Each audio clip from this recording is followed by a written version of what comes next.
Sahabat Firman, senang sekali kita boleh kembali jumpa pada saat ini.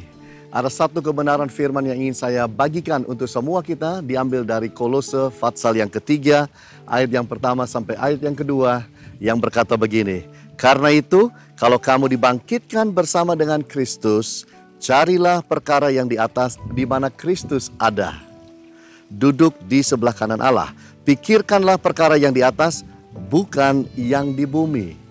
Di dalam hidup kita dan perjalanan kita sebagai umat Kristiani, seringkali hidup mengiring Kristus itu kadang-kadang bisa putus sambung. Kenapa? Karena kita tidak fokus kepada Allah. Kita mau belajar bagaimana kita hidup dan kita bisa fokus kepada Dia. Ada banyak perkara yang bisa membawa kita tidak fokus kepada Allah.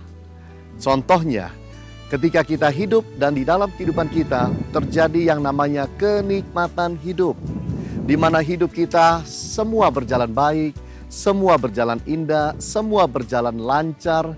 Ketika hidup kita merasakan berkat yang luar biasa, bahagia semuanya.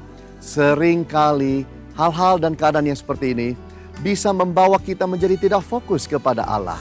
Kita harus berhati-hati supaya di dalam kehidupan kita janganlah yang namanya berkat, janganlah yang namanya penyertaan Tuhan dan semua kenikmatan dunia yang bisa kita raih, kita dapatkan di dalam hidup, membawa kita jauh dari Tuhan, membawa kita tidak memikirkan Allah.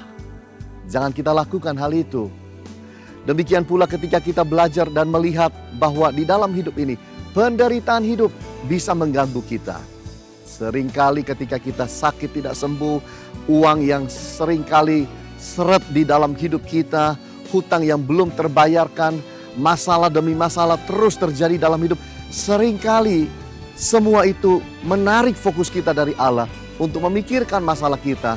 Bahkan seringkali berdampak di mana hubungan kita menjadi rusak dengan Allah. Kita meninggalkan Allah, kita kemudian mempunyai attitude yang sangat berbeda kepada Allah, yang sangat negatif. Sahabat Firman, marilah di dalam kehidupan kita ini kita jaga relationship kita dengan Allah. Mari kita jaga supaya jangan kita izinkan yang namanya kenikmatan hidup mengganggu fokus kita dari Allah. Jangan kita izinkan pula yang namanya penderitaan hidup, beban kehidupan kita itu menjauhkan kita dari Allah. Stay fokus kepada Allah, karena itu yang Allah inginkan di dalam kehidupan kita. Tuhan Yesus memberkati kita semua. Amin.